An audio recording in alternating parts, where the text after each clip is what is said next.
Buenos días con todos. El día de hoy tenemos el agrado de contar con la presencia del psicólogo Oscar Guamani, en el cual nos va a dar una entrevista acerca de intervención temprana en comunicación y lenguaje en niños con trastorno del espectro autista. Sí, bienvenido, psicólogo Oscar. Muchas gracias por estar aquí presente y por la entrevista que vamos a llevar a continuación de un tema muy interesante. Muchas gracias, Liliana. Adelante. Con todo gusto puedo apoyarte. Listo, muchas gracias. Entonces, vamos a iniciar primero con una pregunta en general, ¿no? El tema de hoy es intervención temprana en comunicación y lenguaje, pero siempre hay muchas dudas, muchas interrogantes acerca si comunicación y lenguaje es lo mismo, ¿no? Sobre todo algunos papitos dentro del programa de Mundo TEA que nosotros impartimos en NEOS, los dicen, pero mi hijo sí presenta lenguaje, ¿no? Y mi hijo, ¿cuándo va a hablar? ¿No? Es la pregunta que hacen eh, en la primera sesión como tal, pero siempre se les explica, ¿no? Que comunicación y lenguaje no es lo mismo y que lo que principal importa, lo primordial es que su hijo aprenda a comunicarse como tal, ¿no? Entonces, no sé si nos dar un poquito más de contexto acerca de esta diferencia entre estos dos conceptos. Claro, cuando hablamos de comunicación, ¿ya? Hablamos de un proceso de intercambio de ciertos contenidos que se dan entre dos o más personas, ¿sí? Cuando hablamos de estos contenidos, hago referencia a la intención de comunicar algo, a la intención comunicativa. Por lo tanto, comunicar es el intercambio de intenciones comunicativas de forma cooperativa. Explico más. Para que se dé la comunicación, tiene que haber alguien que sea capaz de poder comunicar su intención de forma efectiva, de tal modo de que el otro lo pueda entender. Y por otro lado, debe haber una persona que sea capaz de comprender la intención comunicativa del otro, ¿sí? De modo que pueda saber, digamos, qué es lo que le quiere transmitir. ¿Qué es lo que pasa cuando hay una alteración en la comunicación? Entonces, a veces la forma como queremos transmitir nuestra intención, nuestro deseo, ese contenido, no es la más adecuada. Hay una dificultad en la eficacia comunicativa. Los mecanismos de comunicar no son los esperados. Y eso genera dificultad para que la otra persona pueda comprender. Y entonces tiene que encontrar los recursos, los mecanismos para poder hacerlo de una manera más efectiva. Por un lado, también observamos dificultad cuando esta persona tiene dificultad para comprender la intención del otro. ¿Sí? Y esa intención del otro se puede leer no solamente a través de las palabras, sino a través del comportamiento, las actitudes, y todo esto en relación con el contexto. Entonces, en el caso de los niños con autismo hay una dificultad o una alteración en ese proceso de la comunicación. Ahora, para poder comunicar esa intención, ya se puede hacer uso de diversos mecanismos. Yo los llamo recursos comunicativos. Pueden ser recursos comunicativos verbales o no verbales. Cuando hablamos de recurso comunicativo verbal, hablamos del lenguaje. Entonces, utiliza el lenguaje para poder comunicar. Pero el lenguaje no es, digamos, el único sistema de comunicación. Existen también otros sistemas, que es el uso de los gestos, ¿sí? La mirada, la expresión facial. Entonces, ambos se utilizan para poder compartir, digamos, contenidos distintos. Y claro, la comunicación verbal va de la mano con la comunicación no verbal. Entonces, eso tiene que ver en cuanto a lo que es comunicación, ¿ya? La efectividad para poder expresarme, para poder comunicar algo a los demás. Eh, y en caso del lenguaje, el lenguaje solamente es un instrumento en la comunicación. Entonces, el lenguaje es el instrumento más efectivo de la comunicación. ¿Sí?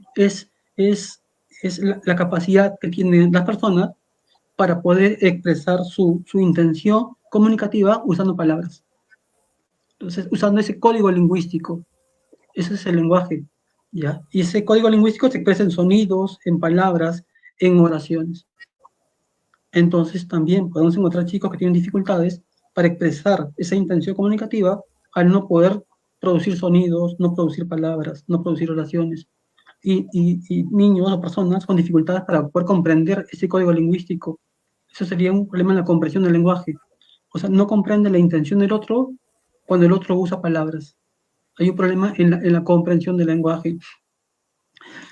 Pero a veces ocurre ¿ya? De que hay niños que pueden hablar o pueden repetir, ¿ya? De forma, digamos, mecánica o estereotipada ciertas palabras, pero no encuentran los mecanismos para poder comunicar eso de forma efectiva al otro o que se ajuste al contexto o la situación. Entonces, ahí vemos ese mecanismo, ese divorcio, digamos, entre la comunicación y el lenguaje. Hay niños que logran comunicar mejor y no tienen lenguaje. Hay niños que tienen lenguaje, pero a pesar de tener lenguaje, tienen dificultades comunicativas.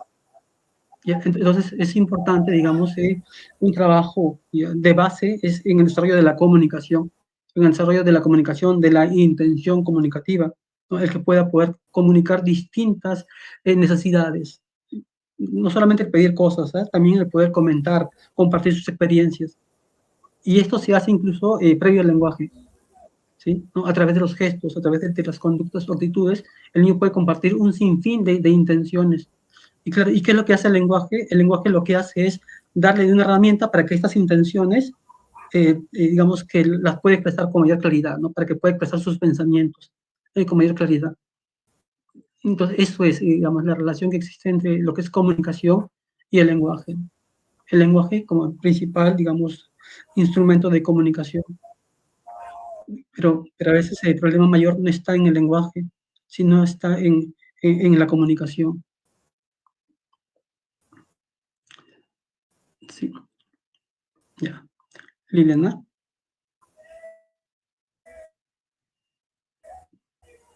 Fe-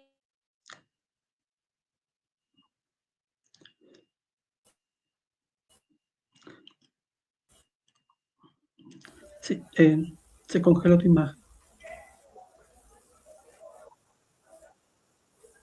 Sí, listo, retomamos. Ok. Perfecto. Listo, entonces, bueno, no te preocupes porque esto se puede editar. Como es grabación, se corta y continuamos. Ya esta Ya. parte la voy a cortar. ¿Puedes volver a repetir, por favor, lo último de cierre de comunicación y lenguaje?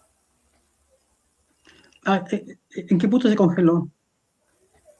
Ya cuando estabas por cerrar la pregunta como tal, diciendo que lo primordial era antes del lenguaje, la comunicación como tal. Ok. Ya, entonces, ya, entonces empezamos, ¿no?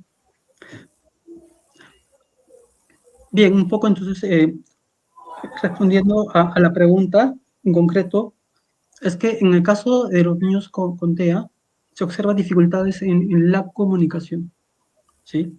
Y claro, el lenguaje es una dificultad acompañante a la comunicación. Por lo tanto, la intervención primordial debe estar en la comunicación, en enseñar a los niños diversas formas de poder o mecanismos de poder comunicar sus intenciones a los demás, usando formas efectivas.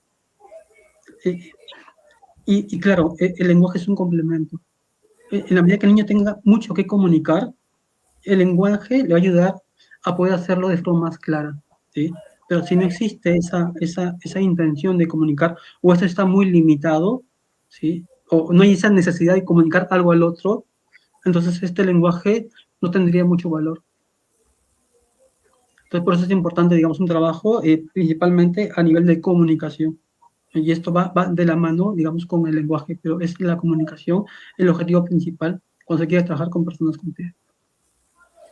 Claro, ¿no? Tal como lo has dicho, ¿no? Lo primordial es fomentar la comunicación como tal, porque como lo dices, si bien es cierto, un niño puede presentar lenguaje, pero no necesariamente se puede estar comunicando, ¿no? En cambio, los niños que se comunican no necesariamente a veces presentan lenguaje como tal, pero buscan otras formas de Mm. comunicación, como lo mencionas. Y a esto viene una pregunta también que se presenta en muchos casos, ¿no? ¿La intervención temprana en comunicación y lenguaje va a asegurar que los niños con TEA desarrollen sí o sí el habla? No, a ver, te explico un poco ya. Cuando hablamos de personas, digamos, que tienen autismo, hablamos de una diversidad de personas con diversos perfiles, ¿ah? Pero yo podría dividir en dos órdenes de grupos, ¿eh? Entonces, grupo de niños TEA no hablantes y grupos de personas con TEA que desarrollan el lenguaje verbal. Cuando hablamos de este grupo de personas con TEA no hablantes, hablamos aproximadamente entre un 20 a 30% de personas, los cuales no van a desarrollar lenguaje. Y cuando yo digo no desarrollan lenguaje, me refiero a que no van a producir palabras. Me refiero a que quizá puedan producir palabras, pero unas pocas palabras aisladas, ¿sí? O quizá su única forma, digamos, o su recurso lingüístico se limite a repeticiones, a ecolalias, unas pocas ecolalias, pero nada más. A todos estos grupos o tipos se le llama personas con autismo no hablantes. Antes se decía TEA no verbal, ¿no? Ahora se dice TEA no hablante. Ok. Y en el otro grupo de niños que hablan, también hay un perfil distinto, porque hay personas que hablan y que usan estructuras sintácticas muy simplificadas para poder comunicarse. Y personas en extremo que hablan y usan un lenguaje muy sofisticado, ¿ya? Muy desarrollado, un lenguaje formal, aunque con dificultades en la pragmática, ya en el ajuste de la comunicación al otro, porque siempre se afecta la comunicación, no importa el nivel de desarrollo lingüístico. Eso. Entonces, eso es. Y ahí está la diferencia. Ahora, si me preguntas si la terapia de lenguaje siempre va a lograr que el niño hable, no, no, es que no. Ahora, mire, antes se pensaba equivocadamente de que los niños que no hablaban eran niños que tenían asociada una discapacidad intelectual. Por lo tanto, la discapacidad intelectual era causante de que no pueda hablar. Y uno ya podía determinar, pero eso no es cierto. La capacidad intelectual puede ser variada. Se puede ver un niño muy hábil, con muchos recursos y que no habla. Entonces, claro, o niños, digamos, que hablan, pero cognitivamente tienen dificultades. O sea, no es determinante la capacidad intelectual. Y si me pregunta, por ejemplo, entonces, ¿qué es determinante? ¿Cómo puedo saber yo que un niño que tiene 2 o 3 años ahora y que no habla, que no va a hablar o va a hablar para saber, digamos, para ver qué es lo que va a pasar en el futuro? Pues no se sabe. O sea, no se ha encontrado, digamos, ese perfil ya o esas características que te indica con precisión quiénes van a hablar y quiénes no van a hablar. Y tampoco es la edad, ¿ya? Porque, claro, algunos piensan, ok, si el niño pasa los 3 o los 4 años, ya no va a hablar. Eso no es cierto. Hay niños que sí, digamos, que están, eh, digamos, que predeterminados a desarrollar el lenguaje, pero mientras que todavía no encuentren ese mecanismo de comunicación, ya no se percatan del uso del lenguaje con fines comunicativos y lo hacen después, o sea, pasados los 4 años, 4 o 5. Entonces, recién a los 4 o 5 adquieren el lenguaje. Demoran mucho, pero así como adquieren, también aprenden a leer más rápido. Entonces, hay una variedad, ¿no? Y claro, hay personas que demoran y nunca aprenden a hablar. Entonces, la edad tampoco es determinante. Y tampoco es el perfil cognitivo. Entonces, la gran pregunta sería, ¿no? Entonces, ¿qué determina, ¿no?, que chicos puedan hablar que no? Depende de qué recursos tenga, ¿sí? ¿Qué recursos tenga? Pero si hablamos de algunos factores que están asociados, ojo que esto no es determinante, son factores asociados que se han encontrado. Por ejemplo, se está asociando entre la capacidad de atención conjunta, ¿sí? La capacidad de poder coordinar la mirada en referencia a un tercer elemento, la capacidad de responder, digamos, de seguir, digamos, a lo que el otro mira, ¿ya? Entonces, cuando hablamos de la atención conjunta, se ha asociado entre esa respuesta a la atención conjunta, ¿ya? Y las habilidades lingüísticas. ¿Qué más se ha asociado? Ya se ha encontrado en algunas personas que son no hablantes que tienen dificultades en la discriminación auditiva. Y eso también afecta la producción del lenguaje. Ojo que no es determinante, me refiero, es como que ciertos indicadores que se han encontrado, ¿sí? Porque no se sabe todavía cuál es la causa de todo eso. Se ha encontrado también dificultades en la planificación motora del habla, o sea, en la coordinación de los movimientos para poder hablar. También se ha encontrado, digamos, ciertas personas que tienen, digamos, esta dificultad. Los niños para poder hablar, los niños típicos me refiero, para poder hablar, deben ser capaces de asociar las palabras con los objetos, con los elementos. Entonces, de tal modo que cuando alguien le habla, le explica algo, entonces le dice, por ejemplo, mira, qué lindo perrito. Entonces el niño escucha la palabra mira, perrito, y tiene que asociar entre mirar la acción, perrito, el animal. Esa capacidad de asociar las palabras con los eventos o con los objetos se llama capacidad de mapeo rápido. Y los niños desarrollan esa capacidad para poder hablar. Aprenden a asociar entre el objeto y el nombre que se le da, ¿sí? Y lo hacen de forma automática. Entonces, esa capacidad de mapeo rápido también se ve afectada, digamos, en personas que tienen TEA y que no hablan. Otras variables que también se han considerado es en cuanto a su respuesta hacia el otro, ¿no? Su capacidad de poder mm, observar a los demás, interesarse en los demás, interesarse en situaciones sociales, en la reciprocidad social, en el desarrollo del vínculo afectivo. Entonces son como muchas variables que entran en juego, ¿ya? Y que pueden estar asociados, pero, pero, pero así, de forma así puntual y exacta, no tenemos un perfil. No, solamente es observar, digamos, cómo es que este niño evoluciona, ¿no? Con todos los apoyos que se le da.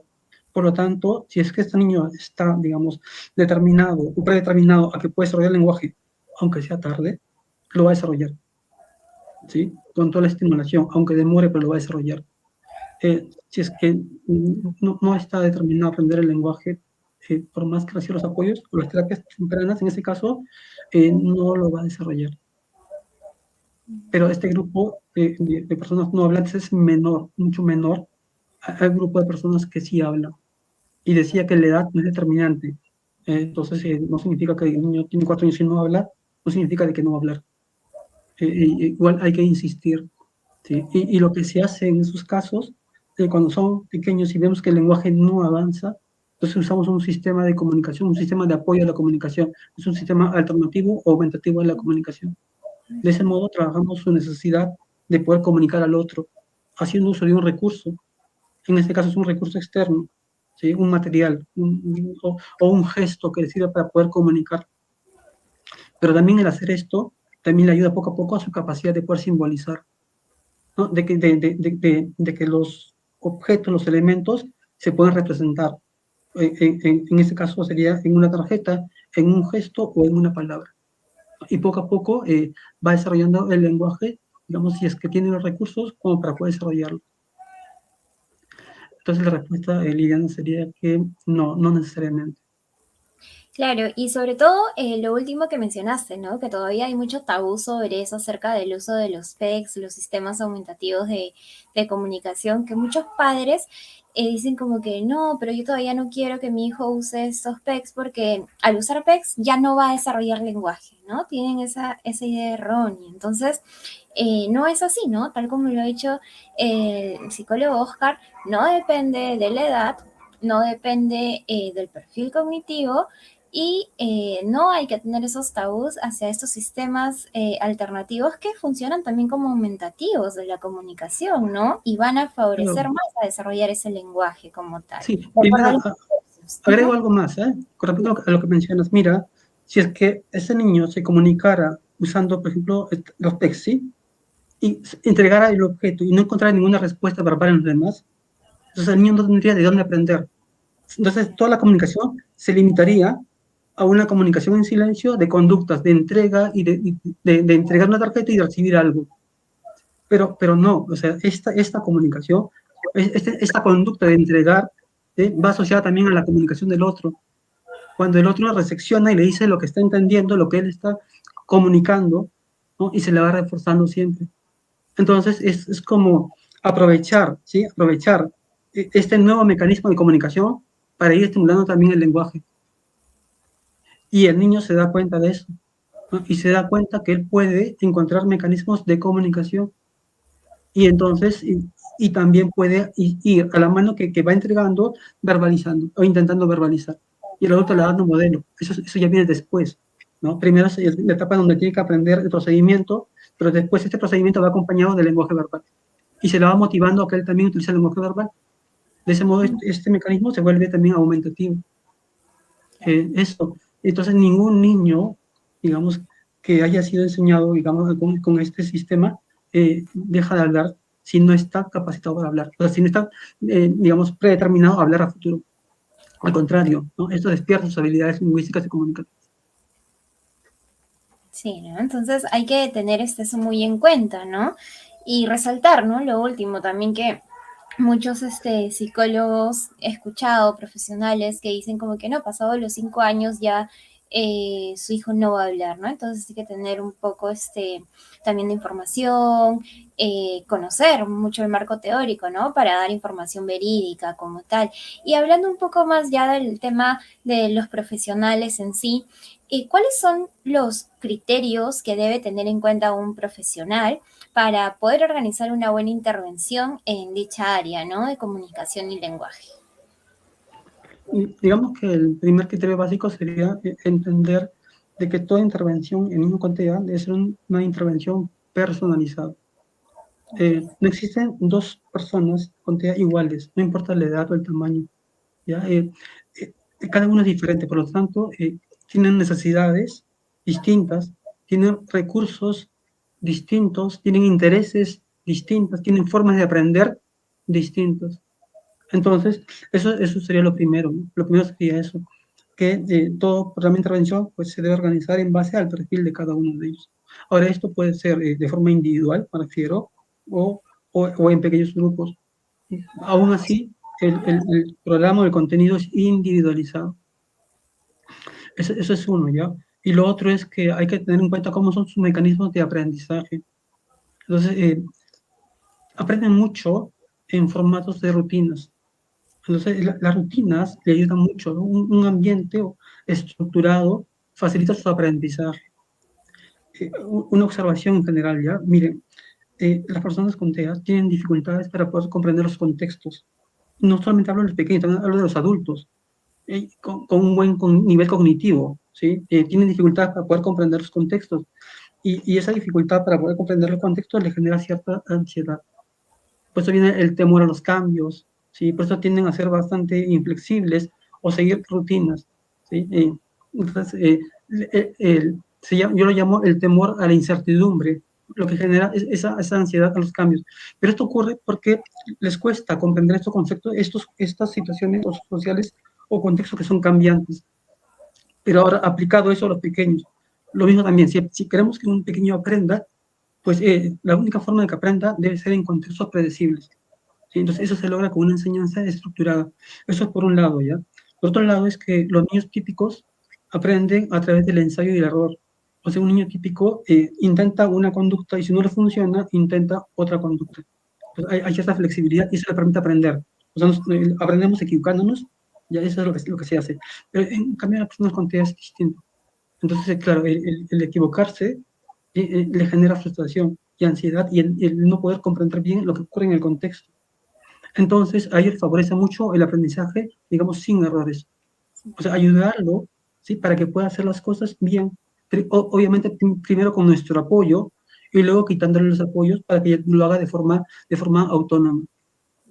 Entonces, eh, eso sería, digamos, lo principal, ¿no? Entonces, los formatos de interacción, el poder trabajar con ellos, esa reciprocidad social, porque para que ellos puedan aprender mejor, tienen que formar vínculo con la persona. Si no se forma ese vínculo con la persona, en ese caso con un terapeuta, si no se forma ese vínculo, va a ser difícil, digamos, de que pueda aprender. Por lo tanto, siempre lo primero que se hace es eso, ¿no? Formar ese vínculo, esa relación que tenemos con ellos. Es importante también el poder comprenderlos, ¿no? Desarrollar la capacidad de empatía, ¿sí? Para poder ponerlos en su lugar y comprender ciertos comportamientos y en base a ello encontrar ciertas soluciones que se ajusten, que los favorezcan. Eso sería, ¿no? Trabajar siempre la intención comunicativa, trabajar los recursos comunicativos, la atención conjunta, la reciprocidad social, ¿no? Que es base digamos, de la comunicación, de la conversación. Entonces, son elementos claves, además de los recursos básicos, para poder trabajar lo que es digamos, el programa de comunicación y lenguaje, ¿no? Eso es lo principal. Entonces, trabajar primero la comunicación y esa comunicación ya agregarle el lenguaje que sería el recurso, digamos, más efectivo para comunicar. Pero para comunicar una intención, la intención que ya la debe tener. Y esa intención parte de una necesidad, o sea, qué es lo que quiere comunicar al otro. Y para comunicar al otro, entonces se requiere tener algo que comunicar, o sea, un contenido, una necesidad, y esto, y tener en cuenta que esto que queremos comunicar está dirigido al otro porque es el otro que nos va a ayudar a conseguir nuestros objetivos. Sería, digamos, a grandes rasgos, Liliana. Claro, ¿no? Y no solo todo queda en terapia, ¿no? No solo es esa intervención entre el especialista como tal y en este caso el niño, ¿no? Que viene a esa intervención, sino también que influye mucho la familia como tal, ¿no? Y el apoyo que ésta pueda tener dentro de toda la intervención. ¿Nos podrías comentar un poco más acerca del rol que tiene la familia como tal en este proceso o el rol que debería tener los padres o los cuidadores primarios en general, ¿no? Claro, a ver, yo siempre escucho algo que es un poco gracioso, ¿ya? Pero sirve. Se dice que las personas aprenden a comunicar comunicando y aprenden a hablar hablando, ¿sí? Ok, parece tonto, pero es muy importante. O sea, ¿qué significa esto? Los niños con TEA tienen dificultades en la comunicación, ¿sí? Y la única forma que pueden aprender es buscando formas de comunicarse en los diferentes contextos y la mayor parte del tiempo. Pero ¿dónde pasa mayor cantidad de tiempo? ¿En las terapias o en las casas? ¿Sí? ¿Dónde surge esa necesidad de comunicar? ¿Dónde aparecen las oportunidades de poder comunicar, de poder hacer uso de su intención comunicativa, de hacer uso de sus recursos comunicativos, incluso de su lenguaje? ¿Sí? Es en la casa, es en la casa. Entonces los papás pues tienen digamos, un papel muy grande en el sentido de ser ellos quienes tienen que ayudar a sus hijos, ¿sí? A poder hacer uso de estos recursos comunicativos, ayudarles a encontrar mecanismos para que puedan comunicar y sobre todo encontrar las oportunidades que son muchas, que se dan en casa. Entonces, eso es, pero hay algo importante ya. Pero las personas con autismo tienen una forma de percibir el mundo distinto, tienen una forma de comunicar distinta, no son formas convencionales de poder comunicar. Y a veces para las personas, hablamos de en general, de personas, padres y en general, eh, a veces lograr comprender muy bien a sus hijos, sus necesidades, es un poco complicado. E incluso si que logran comprender un poco lo que necesitan, a veces el responder de una forma adecuada es un poco difícil si no se tiene, digamos, la formación. Entonces, claro, a veces decimos lo siguiente, ¿no? Muy bien, entonces queremos que el papá trabaje en casa con su hijo y que desarrolle la comunicación y todo lo demás, pero ¿cómo puedes desarrollar algo? O sea, si no tienes las formas o los mecanismos o los recursos, vamos a ver, si nos vamos a basar solamente en nuestras experiencias, pues claro, ¿qué significa? Que yo sé cómo tratar a las personas, o los niños en este caso, por la forma como mis padres me han ayudado a mí o me han enseñado, o cómo los otros enseñan a los otros chicos neurotípicos, ¿sí? Pero en el caso de niños con TEA es distinta, la forma de responder, sus necesidades son diferentes. Entonces, ¿qué es lo que se debe buscar? Se debe buscar empoderar a los papás de tal modo de que ellos encuentren oportunidades y mecanismos para poder favorecer el lenguaje y la comunicación de sus hijos, pero en situaciones naturales, o sea, en cosas del día a día. No se trata, por ejemplo, de que los papás se sienten en una mesa y hagan la terapia tal cual se ha hecho pues en la sesión. Es Ujú. que, vamos a ver, es que a veces las actividades que tenemos, los papás, son muchas, ¿sí? Y entonces hacer eso demanda tiempo. Pero a pesar de tener muchas actividades, siempre estamos en interacción con el niño, o jugando con él, o a la hora de comer, o a la hora de bañarse, o a la hora de dormir. Entonces se hacen rutinas, y todas esas rutinas son oportunidades de aprendizaje. Entonces son los momentos en los que los papás pueden aprovechar en poder apoyar a sus hijos, pero es necesario, digamos, que se les forme, se les ayude, se les dé herramientas, se les empodere para que también ellos puedan encontrar esos mecanismos de ayuda a sus hijos. Entonces, en ese sentido, la labor de ellos es muy importante. Y claro, es que quién mejor que ellos, ¿sí? Para poder ayudar a sus hijos. Entonces, claro que se requiere, digamos, la orientación específica, ¿ya? Entonces, nuestro trabajo debe estar dirigido, por un lado, trabajar con el niño en la sesión, y por otro lado, se empoderar a los papás, darle recursos para que ellos también puedan encontrar soluciones en aquellos momentos claves. Entonces, sí, la labor de eso es muy importante. Entonces, como si contamos la cantidad de horas en terapia con la cantidad de horas que los papás están o interactúan con sus hijos, Más para los padres. claro, Y entonces decimos, por regla general ya, los chicos aprenden cuantas más horas de intervención tienen, pero no significa más horas de intervención en el consultorio, ¿no? Me refiero a más horas de intervención a nivel general. Entonces, sí, sí, los papás son, digamos, un elemento central o muy importante dentro del proceso de intervención, ¿no? Y son Claro. nuestros colaboradores principales. Ujú. Y la idea tampoco es que los padres se conviertan en terapeutas como tal, ¿no? No, Como tú mencionaste, no se van a sentar y replicar lo que han visto en sesión o lo que la terapeuta les dice, que ya, lo van a replicar tal cual y los padres se convierten en unos expertos terapeutas. No, porque para eso está el especialista, sino que los padres, con los recursos que los terapeutas le dan, en el contexto natural, como lo mencionaste, ¿no? En el día a día, mientras que se están bañando, a la hora de almorzar, pueden utilizar esos recursos para ir fomentando y desarrollando esas habilidades que se les enseña. claro, los contextos son diferentes, pues.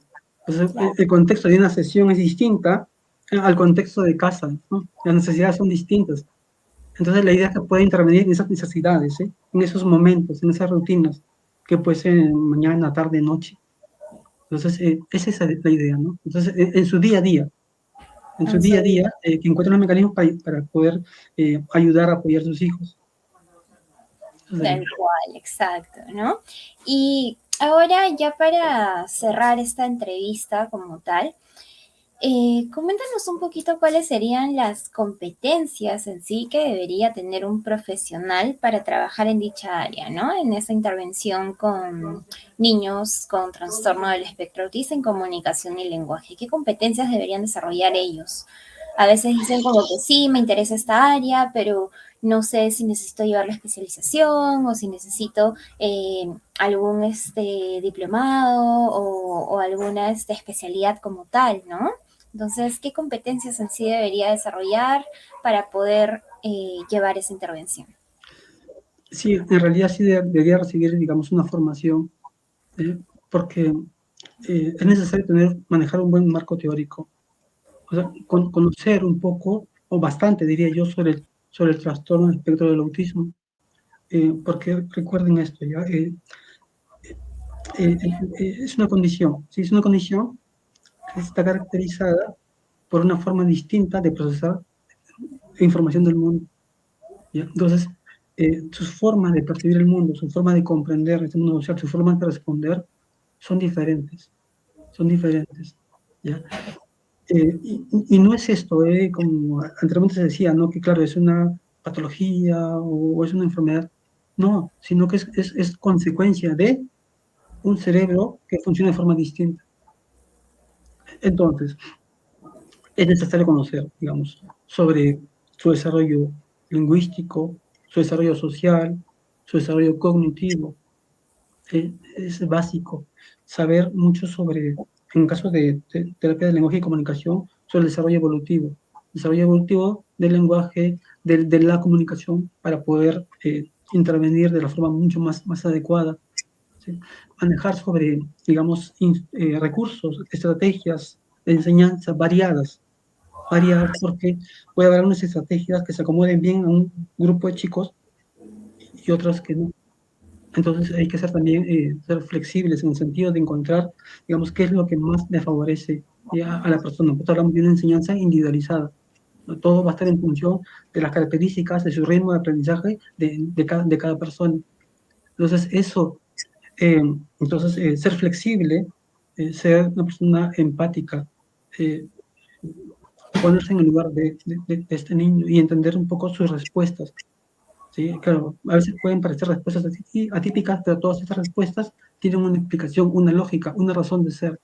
¿Sí? Nada es simplemente ocurre porque, no, sin una razón. ¿Sí? Entonces es importante tratar, digamos, de comprender y también comprender a las familias, ser empático también con las familias.